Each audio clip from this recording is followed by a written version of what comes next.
নমস্কার বন্ধুরা, আমি গৌরব। তো আজকে আমি কথা বলবো মন যে করে উড়ু উড়ু সিনেমাটিকে নিয়ে। সিনেমাটি 2010 সালে সম্ভবত রিলিজ হয়েছিল। তো সিনেমাটি পরিচালনা করেছেন সুজিত গুহ, আর এখানে লিড রোলে অভিনয় করেছেন হিরণ আর কোয়েল মল্লিক। তো আমি বলবো সিনেমাটি কেমন, আর হিরণ সে কি ভালো অভিনেতা নয়, সেটা নিয়েই কথা বলবো।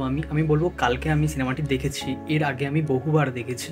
তা কালকে যখন সিনেমাটি দেখলাম, দেখে আমি ভাবলাম যে কয়েকটি কথা বলবো, হয়তো পরের কোনো ভিডিওতে হিরণকে নিয়ে আমি কথা বলবো। তো আজকে আমি সিনেমাটিকে নিয়েই কথা বলবো, কিছু হিরণকে নিয়ে কথা বলবো।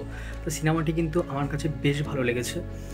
আমি যখন ছোট ছিলাম তখন আমি দেখেছিলাম, তা যখন সেই রকম যেই ফিলিংসটা হয়েছিল, এখনও কিন্তু সেই ফিলিংসটা আমার একই রয়েছে। এখন একটু বড় হয়েছি, তা অনেক কিছু বুঝতে শিখেছি। তা সেই হিসাবে সিনেমাটি কিন্তু আমার বেশ ভালো লেগেছে। এরকম রোমান্টিক রমকম সিনেমা এখন তো বাংলা ইন্ডাস্ট্রিতে হয় না, যেটা একটি কমার্শিয়াল সিনেমা রোমান্টিকের উপর। ঠিক আছে, তাই এখন বলবো এখন তো হয় না। এখন হলেই সেই কলকাতার দিকে চলে যায়, কলকাতার দর্শকদের হিসাবে বানায়, ফ্যামিলি ড্রামা বানায়, রোমান্টিক নাম দিয়ে ফ্যামিলি ড্রামা বানিয়ে দেয় তারা। তাই আমি বলবো সেরকম নয়, এখানে অ্যাকশান রয়েছে, এখানে সব কিছু রয়েছে। তা আমি বলবো সিনেমাটি কেন ভালো লাগবে আরও বেশি, কারণ এই সব সিনেমায় বা এরকম ক্যারেক্টার যারা কিছু বলতে পারে না, বা তারা যারা স্যাক্রিফাইস করা মানুষগুলোকে না আমার ভীষণ পছন্দের। ঠিক আছে, আমার ব্যক্তিগতভাবে খুব ভালো লাগে। আর এখানে কিছু মানে হিরণের চরিত্রটার কিছু অংশ আছে, মানে সে না মেয়েটার জন্য কী কী করবে, সেই মানে যখন ক্যারেক্টারগুলোকে ভালোবেসে ফেলবো আমরা, সে মেয়েটার জন্য মানে কোয়েলের জন্য মানে কত কিছু করছে সেটা দেখাচ্ছে। মানে মানে সে যে ভালোবাসে, সে মানে কত কিছু হেল্প করছে, সেই জিনিসগুলো কিন্তু বেশ ভালো লাগবে। যারা রোমান্টিক সিনেমা ভালোবাসো, প্রত্যেকেই ভালোবাসি আমরা, আমি বলবো তোমাদের কিন্তু ভালো লাগবে। আর একটা টাইমে গিয়ে তোমাদের কিন্তু হিরণের জন্য দুঃখ হবে, এটা বলবো যে হ্যাঁ, যারা অনেকেই দেখেছো, যারা হয়তো আমাদের থেকে ছোট আছো, তারা হয়তো দেখোনি কিন্তু এই সিনেমার গানগুলো শুনেছো, তা তাদের বলছি তোমরা একবার দেখলে মানে দেখতে পারো সিনেমাটি। আমি বলবো যে বেশ ভালো লাগবে। ঠিক আছে, অনেক পুরনোই সিনেমা বলতে গেলে, কারণ 2010 সালে রিলিজ হয়েছিল। তো তখন আমি অনেকটা ছোট ছিলাম, আমি সিনেমা হলে তো যাইনি তার আগে।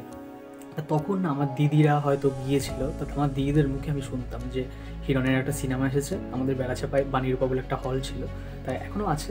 সেখানে দেখেছিলাম হিরণের বড় পোস্টার রয়েছে, হিরণের ছবি আছে, মালা ঢালা দেওয়া। তখন মানে একটা কমার্শিয়াল সিনেমা বিশাল চলতো আমাদের এই বাংলাতে, গ্রাম বাংলাতেও ভালো চলতো। সেই সময়ের কথা আমার মনে পড়ে গেল। বেড়াচাপায় বাবার সাথে গিয়েছিলাম সাইকেলে করে, তখন দেখেছিলাম আমি। তা বাড়ি এসে প্রত্যেকটা গান সঙ্গীত বাংলায় আমার দিদিরা শুনতো, তখন আমিও বসে শুনতাম তাদের সাথে।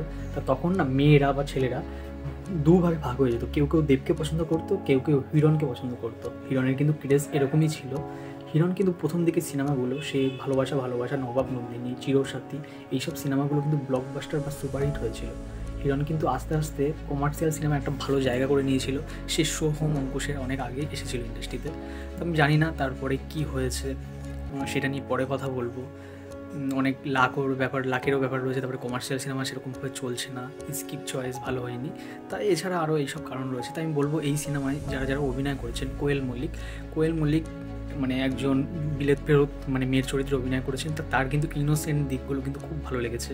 বড়লোকী মেয়ে, ঠিক আছে, ইনোসেন্ট, এই জিনিসগুলো সত্যিই ভালো লেগেছে। আর হিরণ সে মধ্যবিত্ত পরিবারের ছেলে, মানে বেশ ভালো লেগেছে আমার কাছে। তাছাড়া এখানে আরেকটি ছেলে বিকি বলে একটি ক্যারেক্টার করেছিল, তা সেই ছেলেটি বেশি স্পেস পায়নি আমি বলবো না। কিন্তু হিরণের যেই সব বন্ধুরা রয়েছে না, একটা বন্ধুর কথা আমি বলছি যার নাম ঋত্বিক হবে, তার নাম সম্ভবত স্বপন সাহা না কি নাম আমি ঠিক জানি না।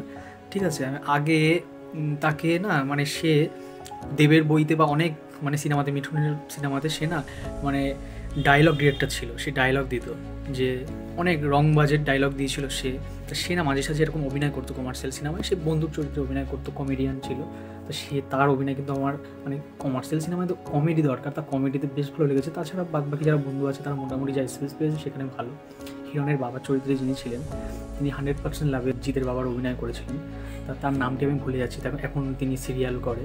ঠিক আছে, তাই আমি বলবো তার অভিনয় কিন্তু বেশ ভালো। তার কিছু সংলাপ সত্যি হাসি দেয়। লাবণী সরকার আর তার মানে হিরণের বাবা মার যে কেমিস্ট্রি একটা জায়গায় দেখাবে যে কমেডি হবে, সেই জায়গাটা কিন্তু বেশ মানে খুশি দেবে। কিছু মানে অ্যাক্টিভিটি আছে যেইগুলো বেশ ভালো লাগবে আমি বলবো। তা শেষে গিয়ে মানে যেটা হবে না সেটা মানে বলবো যে শেষে গিয়ে একটা খুশি পাবে সিনেমাটি দেখলে, এটা বলবো। তো তোমরা যারা দেখোনি তারা কিন্তু দেখতে পারো, আমি এটাই বলবো। সিনেমাটি মানে ওয়ার্ক করবে, এটা বলতে পারি, যে ভালো লাগবে এটা বলতে পারি। আর সিনেমার প্রত্যেকটা গান, যারা হয়তো আমাদের থেকে ছোটো, তারা কিন্তু তোমরা সোশ্যাল মিডিয়ায় হোক বা ফেসবুকে হোক তোমরা কিন্তু প্রচুর শোনো। ঠিক আছে, যে মন যে করে উড়ুর প্রত্যেকটা গান আছে, অনেক গান আছে, 3-4টে গান আছে সিনেমাটির, প্রত্যেকটা গান কিন্তু ভালো ভাইরাল। তোর পিড়িতে পাগল হইলাম একটা গান আছে, তো এই গানটি, তাছাড়া আরও অনেক গান আছে যেই গানটার নামগুলো আমার মনে পড়ছে না, তো সেই গানগুলো কিন্তু সত্যি খুব ভালো। আমি বলবো যে মানে সিনেমাটি সত্যি খুব ভালো, তোমরা দেখতে পারো, এটাই বলবো। আর ভিডিও যদি ভালো লেগে থাকে তাহলে লাইক, শেয়ার অ্যান্ড সাবস্ক্রাইব করো।